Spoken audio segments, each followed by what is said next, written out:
Aries, this June holds a lot of adventure for you, but also a few challenges. Here are some of your highlights. Mars and the Sun are going to make you passionate about what you feel and what you want to get across, but be careful of losing your temper. Venus is giving you sensual delights and a little bit of love magic, possibly a soul connection. And finally, Saturn, the Lord of Responsibility, is poking your fears. Here's your June astrology. Aries, we have a full moon on the 2nd, which kicks off a rather jolly beginning to June. This full moon is called the honeymoon or the rose moon. And for you, it offers lots of adventure, and emotionally, you're stretching yourself. You might feel something beyond anything you felt before, or you might have an emotional revelation. On top of that, we have Venus, the planet of love, entering a wonderful position for you. It's all about flirtations, soul connections, and creativity. You really are able to wander along feeling love for yourself and humanity, and there could be a very intense and important romantic connection. And if you're not interested in relationships, or you're in a relationship, you could meet someone who feels like a soulmate but more on a friend level. Really lovely, lovely energy there. On top of that, you're feeling that you want to communicate, and Mercury, the planet of communication, is going direct.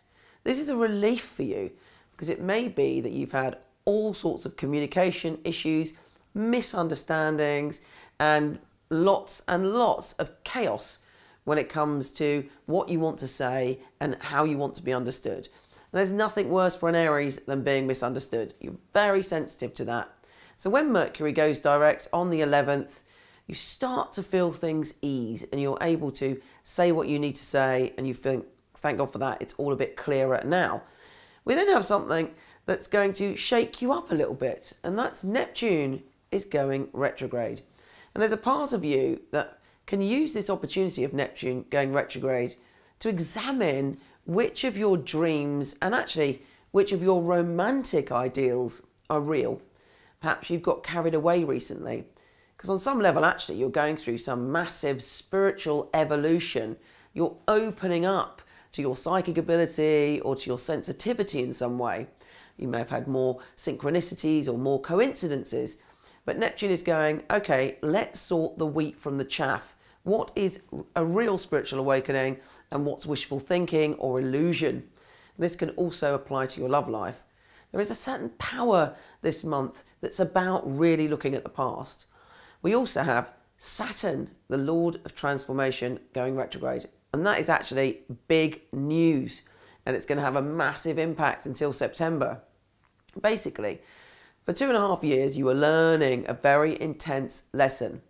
Now, this lesson may have been about power, powerlessness, obsession, desire, or primal emotions. And during that 2.5 years, hopefully, fingers crossed, you learned a lot about yourself and your life, and hopefully you came out of it feeling much more powerful than when you were in it. Right now, though, you may be poked, your fears are poked, and there's a part of you that may be confronted with a situation that may involve jealousy, obsession, power, or powerlessness. And really, Saturn's going, have you learned this lesson? Have you dealt with your stuff? Have you dealt with the primal side of your nature?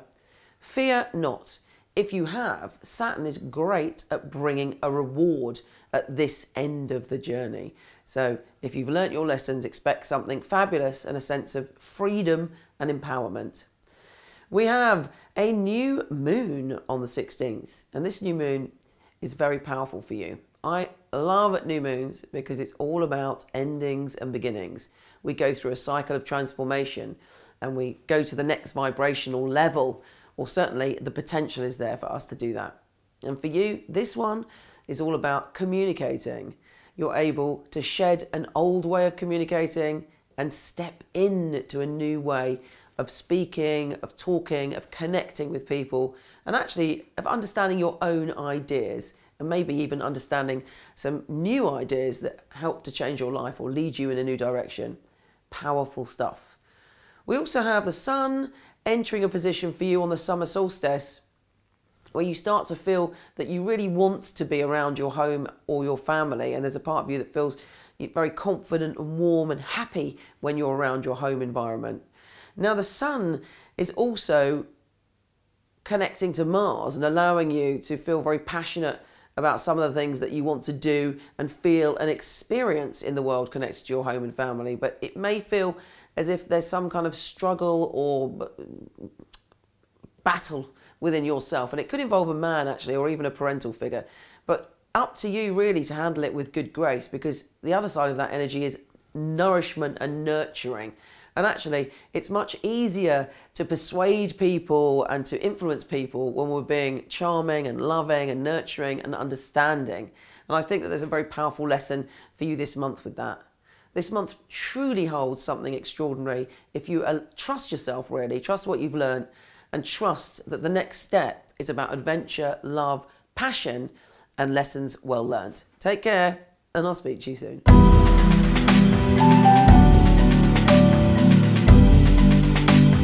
I hope you enjoyed this, and if you did, it would be great if you could subscribe to my channel or share.